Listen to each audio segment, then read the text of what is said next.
So I have changed all the approach.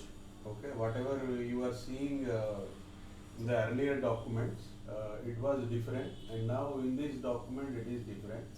So I have moved it completely of the basic topics here, okay, which are the foundational topics. Okay, module 1 and 2. These are all the foundational pillars for DevOps. Okay. So then I have segregated operations. Okay, these all related with the operations. Then the development part. Okay, Python, Postgres, and then CI/CD. Okay, this is completely on the development side. So then you will have a cloud platform. So all that related cloud services, I have pushed it into the AWS or cloud platform. Okay. So once we have almost done the networking part, networking and Linux we completed, module 3 and module 4. Okay. So we just started this Python and shell scripting. Okay. So some of the AWS services also we started. Okay. So all 1, 2, 3 and 4 streams we have started. Okay. Today what we will do, so we will cover the mandatory concepts that are required to understand the concepts of AWS or a overall business strategy. So that is why we will cover all this in today's class. Okay. So what are all the mandatory services which are required? All we will be covering it today. Okay. That is the change that I have made it. Okay. So then I have given you one more project. Okay. Yesterday I sent you one document, right? Have you seen that document in the community? A PDF I have sent it. Okay. So that PDF also you should understand it, and you should keep that in your resume like I have built it. So I implemented this, I documented or supported. So wherever you feel comfortable, you add that into your resume. Okay, that will be realistic project. Okay, we will be building that in a couple of weeks. So you need to understand what exactly that concept is. So it is all related to our cloud concept only. Okay. If somebody asks you, okay, what on what you have worked, what is your setup, how it is configured, all that, you should be able to explain that. Okay. So let's start. Okay. So what is called web server and application server? So day before yesterday we covered application and web. Now you tell me what is the difference between web server and application?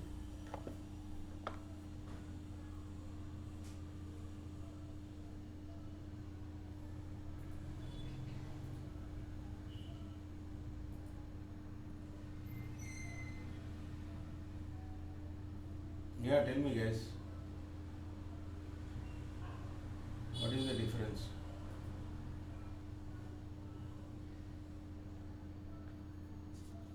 See, let's say. So web server. Yeah, go ahead. Web server is something. Your web pages, all that it will serve. Let's say you have a news page. Okay. Newspaper, the content will be changing. It will be dynamic. So you cannot keep one paper every day. So that content keep on changing, right? So it is going to serve you the static content here. It will not change. It will just fetch that information. Okay.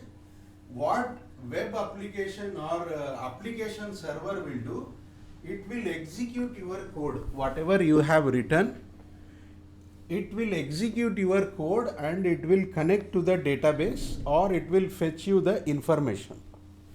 So which will be here completely dynamic here. Okay.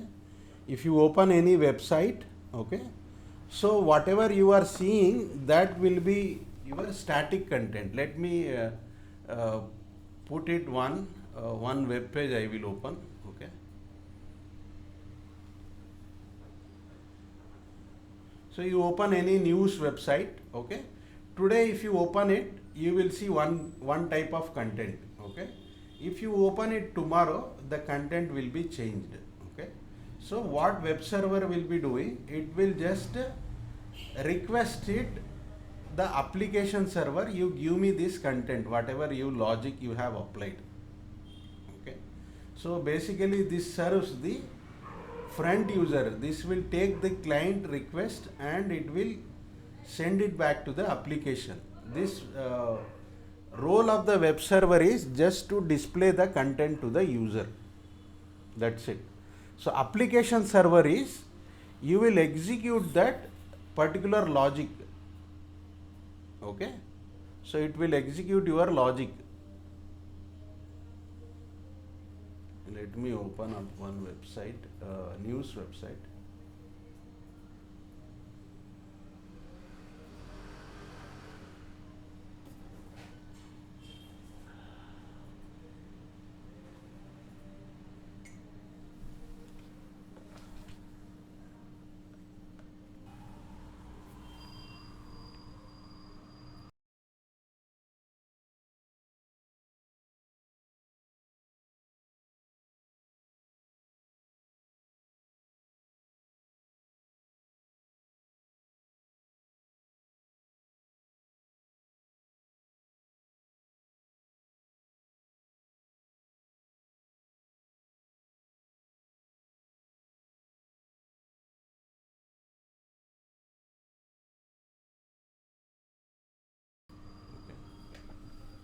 We will type here CNN.com.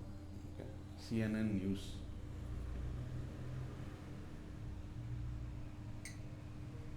So I will open here. Okay.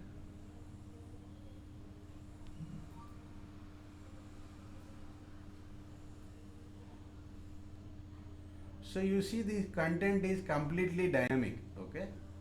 So this will look like a static page. Okay. If you save it, right click and save as, all the content will be saved as a HTML file which will look like a static only.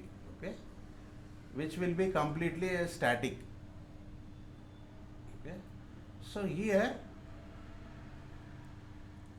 the main primary is to handle your protocols, HTTP or HTTPS. Okay. So it is responsible for receiving your request here and then process them and return the response. Okay. Let's say if you are not having access, it will say okay, 403 forbidden. That's it. This role is very simple. Okay. So now we will see, later we will see all this, what is load balancer, reverse proxy, all that we will see it. Okay. Now the primary function of a application server is to generate the dynamic content, to pull the dynamic content. So whatever you are giving that code, okay, it will execute your Java code or your .NET code, JavaScript, all that it will execute it on the server side, then it will pull that information and send it back. This is what your application server will be doing. Okay. So most of the application server, it will be hosted on Tomcat. So if you install Tomcat, then your server will become web server. Okay. You have WebLogic, WebSphere, these are all the popular application servers. Okay. So then we have something called application tiers. Okay. This is the architecture. So how the application is connected. One tier to n tier. One tier is basically all in one. So everything you put it there. So if this goes down, then everything will go down. So you don't have any separation or any layers. Okay, everything will be sitting in one laptop or one computer. So you are not segregating that. Okay, this is also called as monolithic. Monolithic is completely in one. Okay, you are not separating. Then you have something called two-tier. Two-tier is your client and server. I hope I have told you about the CDN earlier.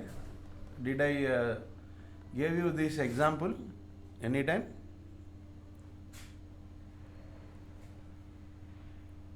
No, sir. Okay. Okay. We'll see what is CDN here. Okay.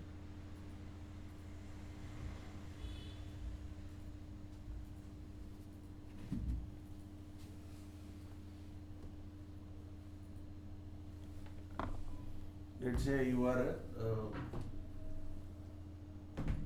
having a content-rich website. Okay.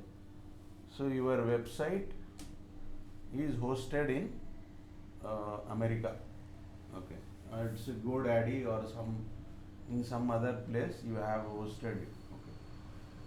So this is in America region. Okay. Your website. So users are in, this is your Asia Pacific region. Okay. And here it is your EMEA region. Okay. And you have North America. Okay. Then you have other regions. Okay. So whenever I am trying to access the website, okay, it will take me 100 milliseconds. From here it will take me 15 milliseconds, here it will take me 17 milliseconds, and it will take me 20 milliseconds. Okay. So users are not happy with the performance of the application. Okay. So what they are trying to do is, so whoever access it, they should have a local copy. So it is 2 MB file, all the images. Okay. So just now you saw that, right? Images. Okay. These are the images or video files, or all they are loading it from the America server. Okay. If you are opening, so let's say it is downloading approximately 6 MB from America. Okay. So now they have built a solution, Content Delivery Network. Okay. CDN, Content Delivery Network. So where this same website, okay, will have copy here in APAC region. Okay. So all that it will have a copy here. Then one more copy. So all that images, whatever you are downloading images or video files, everything will be stored here. Okay. So all the images, okay, and videos. So once you open the website here, let's say you are opening one website here. Okay. Now I will change the color now. Okay. So now you are opening one website here. Okay. So what it will do, it will download all the content from the Singapore here, your 6 MB or 10 MB. Directly it will fetch that information from your local server, which is hosted near Singapore. Let's say you are accessing from Mumbai or Bangalore. Okay. So all your images will be coming from Singapore, okay, which will take 10 milliseconds. And your text will be coming from the main site. Whatever you have text there, it will be coming from the main site, and all your images, everything, it will be coming from this local region. And now instead of 100 milliseconds, you got the website in 15 milliseconds. So your overall performance has improved. So now you have cached it here in other regions. Let's say this is Middle East region. Okay. So they have hosted in Dubai. Okay, their data center is in Dubai. So all these images are being copied. Okay. So if I open website from any Middle East country, it will fetch my information from Dubai. It will not directly go to your main region. Okay. It will just download it. Within 5 milliseconds it will open, because you are getting all the information from a regional site.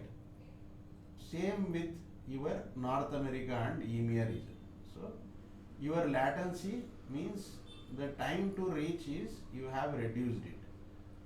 So now it is 5 milliseconds and it is 8 milliseconds. This is just an example. So what this is doing is, content delivery is, it is copying the content to all the areas. So it is delivering the content. Okay, you take this content, you take the images.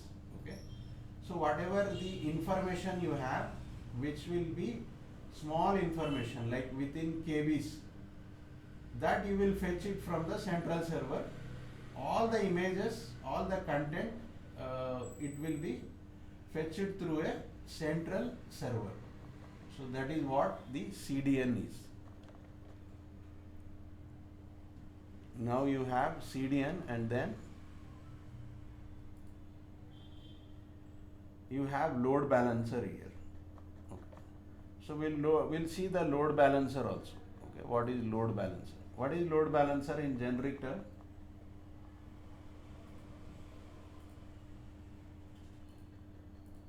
So which will balance your load. Let's say you have one type of, let's say you have 3 servers here. Okay.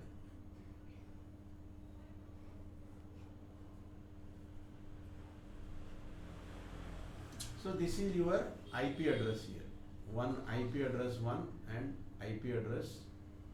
This is 1, this is 2, and this is 3. IP address 3. So all of them will have one IP address, which will be your virtual IP address. It will not belong to anybody, okay, but it will be connected to your, all these 3 instance are VMs. Okay. So let's say this is your VM1, okay, this is your VM2, and this is VM3. Okay. So whenever anyone opens the website, okay, it will pass here. Okay, it will pass. Okay, you configured it as a round robin. Okay, so user 1 came, okay, then he came to VM3. Okay, then user 2 has requested the website, then he came to VM2, then user 3, then he will be moved to VM1. Okay, this will be automatically picked by the load balancer here. Okay, you will give one IP address here, which will be your load balancer IP address. So you have, this is called round robin. Round robin means you will just moving here 1, 2, 3, 4, 5, 6, 7, 8, 9, 10 like this. Okay, it will be counting like that. So now there is one more logic. Okay, so I don't want round robin. You just ensure that this is completely occupied 80%, then only you come here, or else don't come. Okay, so then once this is completed 80%, you occupy this. Okay, so then it is 80%. So then only you go here. Don't do it, okay, like random here. Don't make it like a round robin. So this is one option. Okay. So we have one more option.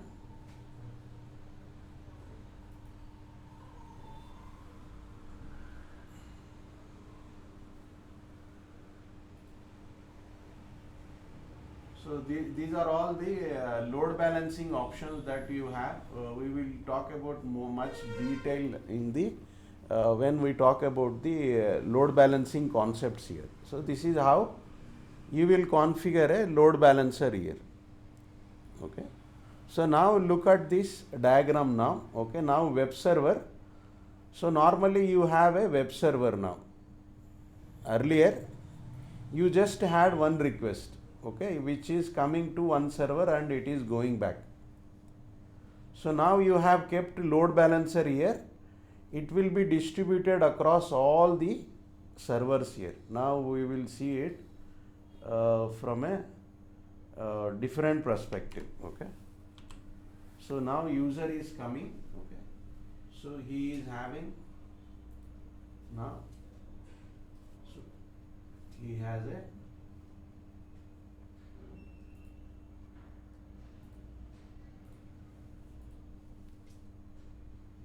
so instead of one server, web server, he has three options here.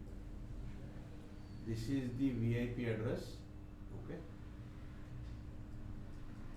It may land on any server here. Okay. So now you have application server also. You have application server, two application server. Okay. So this is also having a one IP address here, virtual IP address. So which will be replicating with each other. Okay. Whatever you have copy here, you will have a backup copy here. So in case this goes down, your request is still served here. So whenever anybody access the website, let's say this is your website, this is connected here and you have only one database here. Okay, this is connected to a database. So this is how your request will be coming.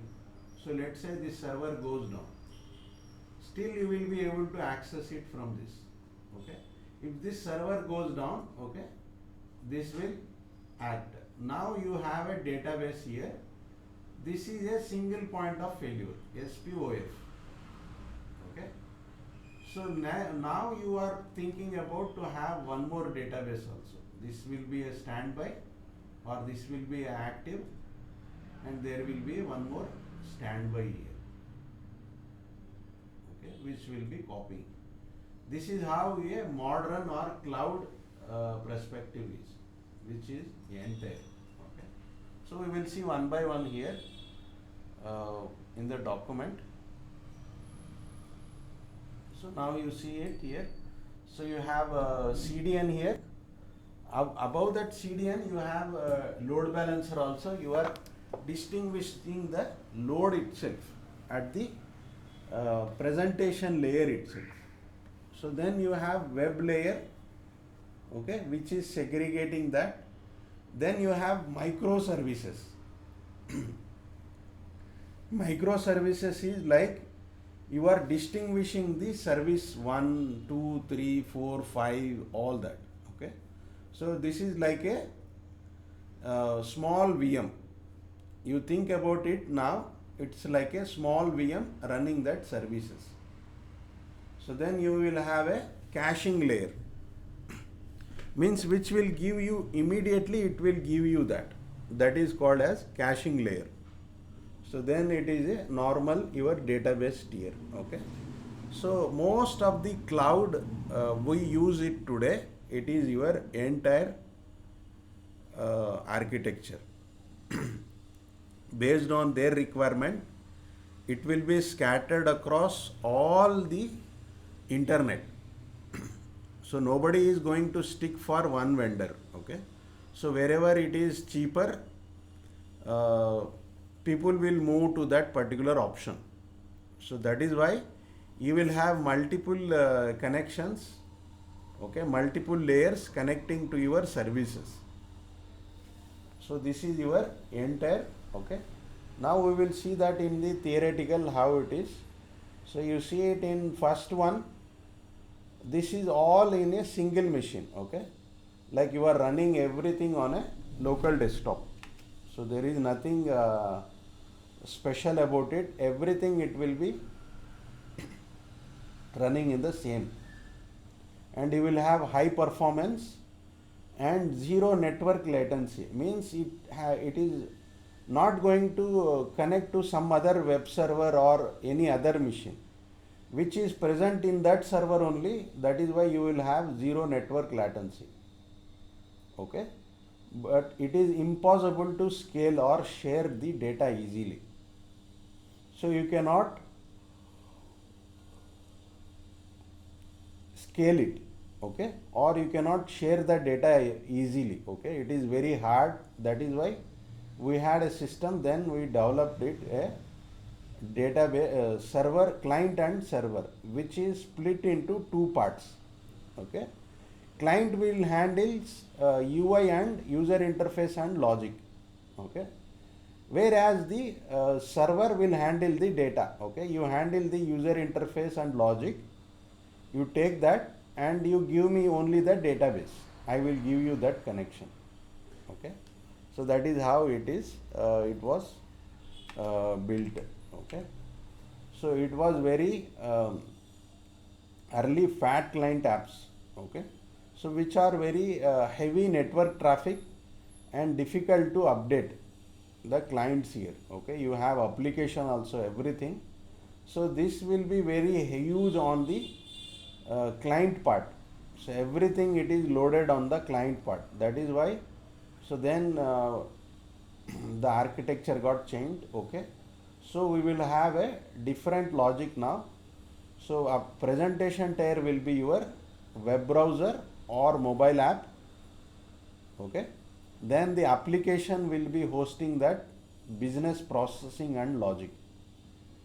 So we will offload that from the user, okay. User will just open the browser and we will take the all processing here, okay.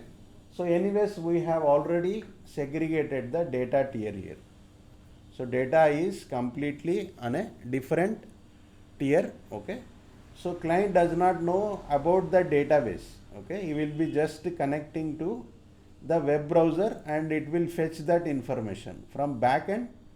This will be coming and fetching that information, okay. You see it here, the DB is isolated from the public internet. So it is not going to connect to the public internet at all. So which will be in the backend and it will be serving the purpose. So now we have a n-tier distributed architecture, okay. So this is an evolution of 3-tier with a single tier is broken into multiple distinct or physical logical nodes. So now you are breaking this every layer into logical layers or physical layer. So I am breaking presentation layer into 2 or 3 layers again here. Then I am breaking application into multiple layers, 1 or 2 or 3 I am breaking it, okay. So that is what we are doing it here in n-tier environment, okay. So now you have here, you see it in a modern cloud architecture. So you are having a CDN tier or load balancer or web tier, all this. So we will see how these will be connected and communicated. Till now you understood it? Let me. So caching tier, it is Redis here, okay. So why this layer is, okay. If I fetch the database here, it will take me 10 milliseconds, okay. Whatever you have information fetching it, I will store this information in a caching layer. I will put everything in my memory, okay, which will be in my RAM. So you see it in SAP, you know SAP, right? So all these SAP, it will be running all the transaction in memory only. It will not take the disk, okay. So for 1 minute, let's say it will do the transaction in 1 minute. So whereas in caching layer, the transaction will happen in milliseconds. So which will be in your RAM, okay, random access memory, which will be 1000 times faster than your database, than your disk, okay. So this will copy it after 1 or 2 minutes, and whatever you want to fetch it, it will have a caching layer. If it is not present in this layer, then it will fetch the database. So that is why you will have a one more layer for the database. Okay, if you are if your application is very latency sensitive. Now you have master and slave architecture. Okay, so master slave is a central topology. So topology means how you will connect the devices. So if somebody asks what is the topology means, they are asking how it is connected. So if you look at our topology, okay, Ascent Lab infrastructure,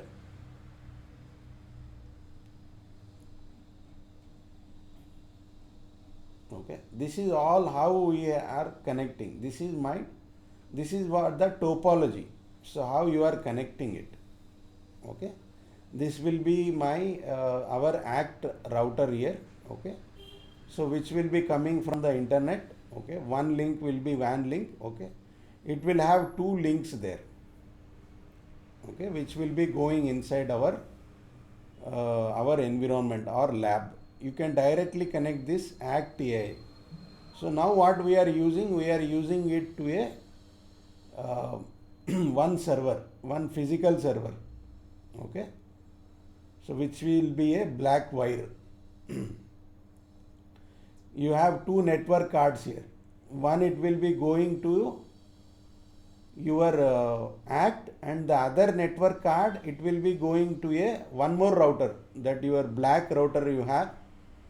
So which is Archer, okay, black router, it will give that connectivity, and you are connecting all the four servers which are kept in there. You are connecting it to that wireless router. So this is all, it is called as topology. So how you are connecting, that is called the topology here. So your master slave is one server or one node or master node will be controlling everything.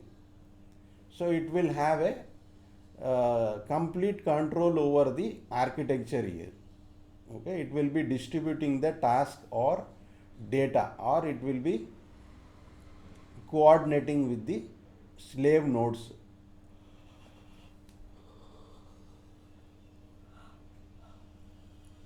Okay, now you have here, so one slave node, okay, which is doing a database replication here. Okay, you do the data replication, and now this other node is doing the compute processing. Okay, so it is doing all the heavy load, heavy lifting this is doing, and then this is doing the orchestration work, means automating what needs to be done, how it needs to be connected, what jobs needs to be run, whether need to take backup, all that this is doing. Okay, so these nodes. So let's say you have one master node, you have 10 slave nodes, so each are serving their purpose. Okay, so in this topology, so if master nodes goes down, all your system will fail.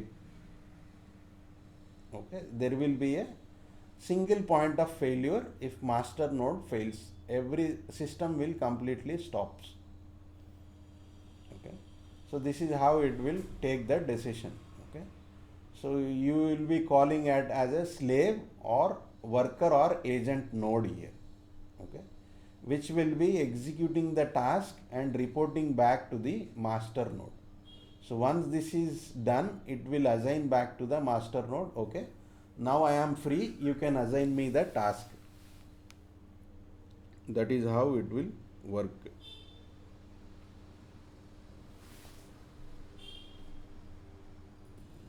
Start the recording again. Okay.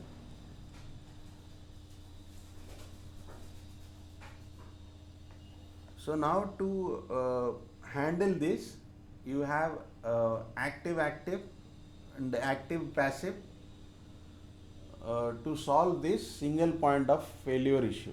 Okay, there will be master or multi-active. Okay, you will have one master node, okay, which will be leader, and you have standby nodes, okay, waiting for the leadership here. So if this goes down, we are going to take it over. So you will have a election process here, leader election, okay, who will be taking over the master node role. Okay, you have zookeeper and etcd. Okay, so in this mechanism, you are going to transfer the leadership here or the leader node here to these standby nodes. Okay, you are assigning the task. Okay, now you will see if a master node fails, there will be a leadership, okay, process, it will be elected. So now you have only active standby. If you are having two, then it will be automatically selected. This standby node will be selected. Let's say you have 3 nodes here, and you have worker nodes, 100 worker nodes you have. So you cannot tolerate a master node failure. Okay, so it will see it. Okay, so now you see it. So you will have continuous heartbeat. Heartbeat signal is, so in between these nodes there will be a communication happening. So it will be a private network. So only these will communicate. So nobody else will communicate. So if it is not responding, master node, sorry, it will not, if it is not responding, then it will take over. Okay, I am the master node now. Okay, so it will be like in movies you will see, once the main villain dies or he will be killed, the other person will take over. Okay, automatically he will come and he will take it. Okay, I am the leader now. Okay, similarly you will have it like this. Okay, you will continuous heartbeat signal, okay, with the leader, so ready to take over if it fails. Okay, once this gate fails, it will completely take it over. So now what happens to this activity here? So all the information is with this node here. Okay, what if this gate fails? What happened to these assigned tasks?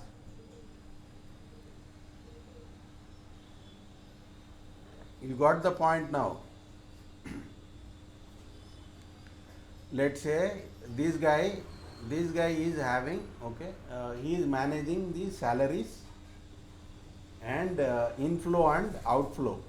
Okay, so he has given salaries to out of 80 employees, he has given salary to 70 employees. 10 employees have not received it. Okay, so he got this information. Okay, and this master node got failed. So now standby node took over. Okay, now all the 80 employees are telling, see, we didn't got the salary, so you give me the salary. So legitimately only 10 persons should be able to claim this, but all the other worker nodes also telling, okay, we didn't got the salary. So now in this situation, what will happen? So for this reason, what you will do, you will not save it locally. So whatever you are saving, you will put it in a central location where this standby nodes can also see this. It will be in a network location. It is not in a local copy. Just like your NFS server, you will put it in a network share. You will put somewhere where even if he is absent also, they can fetch that information. Okay, then they will see, okay, 70 people have already got their salary, only 10 are pending. Then they will assign that. Okay, now I am going to assign that task. So this is where you will have it, the shared storage here. The master node will have a shared storage which will be distributed across all the nodes here.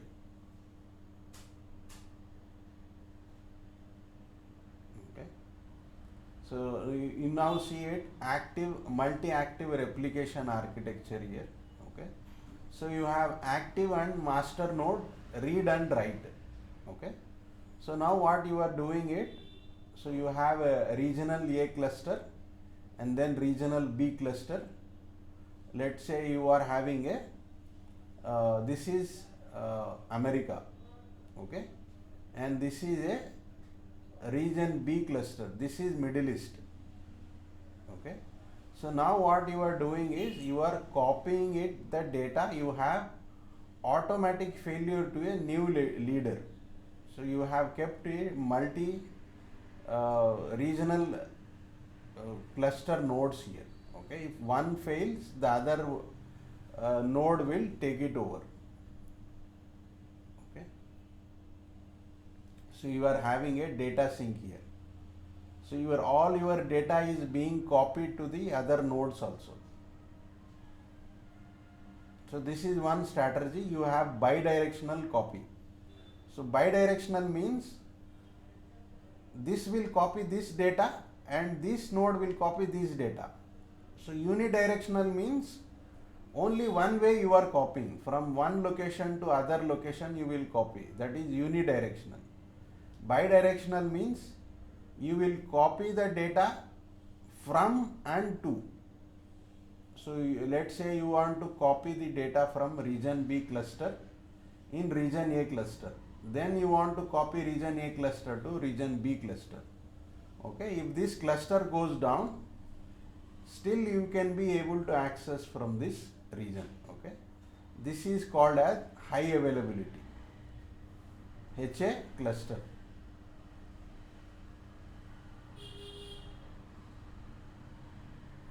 So now you have monolithic and microservices. So monolithic is everything you are putting it on a single system or single server. So most of the Windows operating system will come under this monolithic. Okay, now they got changed it little bit, but everything it will work on a single layer. Everything, because this is not a compatible, or you will not have much features in it. Okay, so then you have something called microservices. So where you will be removing it, it is like your modular kitchen. So you want to keep something, and if you are not happy with that, then you will remove that. Okay, just like you got a mixer grinder. Okay, you kept it. Okay, if you feel you are not comfortable, then you are taking it out. Okay, I want to remove this. I want to get a different one. So like all your equipment are replaced easily. Okay, that is your microservice. Okay, which is completely independent. So which are not dependent on one particular logic. Okay. So in microservices also, you will be running it completely in a different, let's say service A, you are running it on a VM1. So this is just an example. So then you are running service B on VM2. So then you are running a service B on VM3. Okay, these are completely a different category. Okay, they are not they are completely independent. So that is how your microservices architecture will look like. Okay. So you see it here in from theoretical part. Okay. So everything you are dumping it on one single server and one single application. Everything will be easily. It is very simple to develop, test or deploy. Okay, so everything you can easily trace or you can easily debug, because everything is on a single server. Okay, so you have here cons is it is tight coupling. Coupling is like you cannot separate it. Okay, if you want to separate one layer, you cannot separate it. So you need to redeploy the entire application. You cannot remove it. So that is your drawback. So in microservices, so this is completely broken into multiple parts, which we call it as loosely coupled. Okay, if you want to remove one service, you can easily remove it. Okay, so here the cons is it is highly operational complexity. Okay, so which will require your little bit higher knowledge to understand the complexity. So pros here is, so you can scale it for 10 users, you can scale it. You want to scale it for 1 million user, you can scale it immediately, you can scale. Okay, and if you are looking at a fault isolation, let's say if one services crashes, okay, which will not kill the entire application or entire layer. So your application is completely independent and it is isolated. Even if one VM goes down also, you will have it taking over by the other services. Okay, so which will completely align with Agile and DevOps. So we will mostly use the microservices only architecture. We will not be using monolithic. Okay, and it will require your containerization and orchestration. So we will see that what is containerization, and then we will see Kubernetes. Okay, so I hope you have got a fair understanding on the virtualization part, right? VMs and physical box, what is the difference, all that.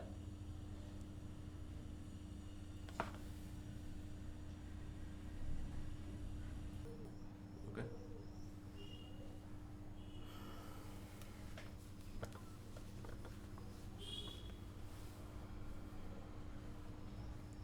So how you will be deploying it? We will see the deployment layer also. Okay. So monolithic and microservices. Okay. So monolithic, everything is on a single server or application. Okay. Once you install, you will have your instances and it will be your deployment. That's it. Okay. In distributed environment, what you will see, you will be distributing it across your all the services here. Okay. So like you will have particular services, and then based on that you will be connecting it to a central services. So that is how it will look like in a microservice and monolithic environment. Okay. So we will cover this once we complete most of that. We will come back here. Okay. So now you have here disaster recovery, geo replication. Let's say you have a North America region, it's your primary cluster that got failed, okay, or it got an outage. Let's say you have a some outage there, power outage. So the region B is active and region C is also active. Okay. So where you will have a copy of all the data, whatever is present in North America, you will have it in Europe and Asia. Okay. Whatever you have it in Europe, you will have the same data in Asia and North America. Okay. That is how you will be using your geo replication. Okay. Now you are synchronous and replication. So you have a backup here, disaster DR site A backup, okay, DR site B backup, DR site C backup. Okay. So you will be copying the data back and forth between all these regions here. Okay. So once you detect the failure, it will take over all that load to the respective clusters. So that is how you will be configuring a geo replication. Okay. So then you have something called as technology stack. So this we have covered it. Programming language we covered, not the technological stack. Okay. So let's say based on your requirement and business, so we will be picking up the particular technology stack. Okay. So if you are looking for a large enterprise, so which is very huge, okay, you have more than 6,000 users. So then it will be easily picked up with Java. Java will take it, okay. So I will take it forward and we will have this and we will develop it, okay. This is your unified deployment model. So where everything will be tightly coupled here. Okay. So now you have a readable or rapid, your development is very rapid and you are having a lot of automation and you are just testing it. So I want to test it. So I have some analytic works, or I do lot of reading, like I am fetching the information from the Facebook or from Meta or from Google. So I want to read the data. Then you will go with the Python. So your stack will be with the Python. And your deployment model will be your unified deployment. You are not distributing it. Okay. So you will be putting it mostly on everything. So your unified deployment model. Okay. So then you have something called JavaScript. So where we are calling this as Angular JS and Node.js. Okay. So this is JavaScript. Okay. So I am completely building a web application. So I am doing it on a web interface. My target user is the web user. So then it will be first one will be preference will be your JavaScript only. So whether you are using Node.js or Angular, so it depends on which one is more feasible for the business logic. So you want to do chat application or backend for front end, all that you will look into that, and then we will say, okay, you will have a JavaScript and it will be your distributed deployment. So we are not putting everything on one, okay. So we will loosely couple all those layers here. So that is with respect to your JavaScript. And then you have a all my environment is completely with the Microsoft. Okay. So if you are having your mostly more than 70% of your environment is on Microsoft, then you will pick .NET or C hash. So .NET is, if you are using .NET means then you will be using a C hash only. Okay. So then even if you are using any cloud solutions which are with respect to Microsoft Azure, then you will be going with the C hash only. So this is your technological stack, how you will be picking up that particular language. So you have all these parameters, you can go ahead, okay, you can choose this. So now you have something called Jira. Jira means if something goes wrong, so you will track it with this application. So it will not be documented in Excel, Word or PowerPoint or any application. So you will track this with your Jira application. Okay. So where everybody will be there. you have something called stories. Stories means parts, like you are building one, let's say you are building some application, okay. So then the application is not working, it has some dependency. So you tell your dependency, they will tell okay, so I will make this as a story now, okay. So in that story you will be tracking it, what is happening in that particular application. So I asked, okay, you install a Fedora, okay. Then I will create one story, the Scrum Master, okay, who will be tracking all this, okay. He will create one story, okay, uh, creating a Fedora VM, okay. Then tomorrow I will ask, okay, what happened to the Fedora VM. You say, sir, I got installed, sir, but it is asking for login, username and password. I will tell, okay, you click on next and put username, password, all that, then it will take, okay. So then you will tell, okay, sir, it is completed. Then we will tell, okay, you close the story,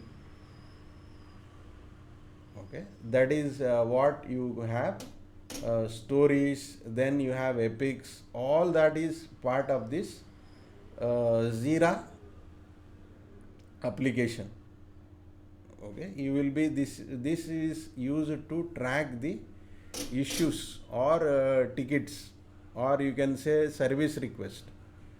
So if you want to do something, okay, then you will track it. So if your laptop is not working, then you will raise a ticket, so that will be tracked here. So that is how you will be tracking the bugs also here. So your technical work, so everything you will be tracking it here. So this is how you will be tracking it. You have project management, then you have issue and bug tracking. So you got any error or issue, so you are facing any issue, then it will be tracking that issue also, okay. So then you will have hierarchy also. So who will be working on what solution, who is working on which issue, all that it will give you a overview and the idea about it. So this is your overall enterprise setup, okay. Let's say you want to reset a password, so your password is not working. So what you will do, you will raise a ticket, okay. In that it will go to the respective team, and that particular team will contact you, or it will reset your password and you will get it with the to your mobile, okay. This is how you will use it, okay. This will bridge the all strategic planning, your governance, team execution, everything. So when the top management take the decision, you will have layers here. So you have multiple layers, L1, L2, L3, L4, like that. There will be lot of layers. So that is how it will be tracked, and it will executed at multiple levels. So this is your overall tool for tracking all these issues. Okay. So you have all these examples, you can go through that. Okay. So then I collected the other tools apart from Jira, okay. So you will be asked in interviews, have you worked, do you know about Jira? Okay. So what will the Jira do? Okay. So you can tell, okay, I have an overview of it. I didn't work on it, but I have an overview what that will do. Okay. So apart from Jira, you have Azure DevOps. So which is also the same tool, but it will be on a Microsoft environment. Okay. So it will, you can use it for any other platform also, but mostly it will be used for your Azure environment, which is Microsoft environment, okay. Or you have Trello, which is your lightweight tracking. So Jira will be very heavy, okay, and huge, which will be for large enterprise. Okay, if your users are more than 6,000 or 10,000, you will be using the Jira tool. Okay, if you are having small setup, then you will use these setups. Okay, so you have GitLab also, which is completely open source. Okay, and then if you are working on completely open source project, let's say you are developing some open source application or you are contributing some open source, so then you will be using the Redmine tool, okay, which will be tracking it. So today you are developing something, okay, you will track it with this tool so that others can also do the contribution. Okay, this is all about your mandatory concepts that are required for your DevOps.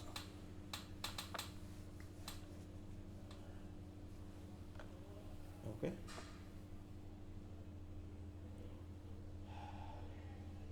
So only you have one here, open source, completely open source. The other GitLab is free, and you have premium also. Okay. The other all products are, you see that dollar symbol there, which are paid version. You don't have free version of it. Trello we will have a free and premium. Okay. So mostly you will be, most of the organizations will be using Jira only. Okay, 70 to 80%. Sorry. So you see that ease of use, it is only 2-star here because this will be very hard to use. Okay, so only if you are working in an environment, then only will be able to see this environment. Okay, so I will check if we have any free demo for this particular tool. So I will give you a try. Okay, so that's it for today. Okay, then tomorrow what we'll do the Python coding tomorrow, and then Monday also we'll do the Python only. Mostly we'll do Python. Then on Monday we'll come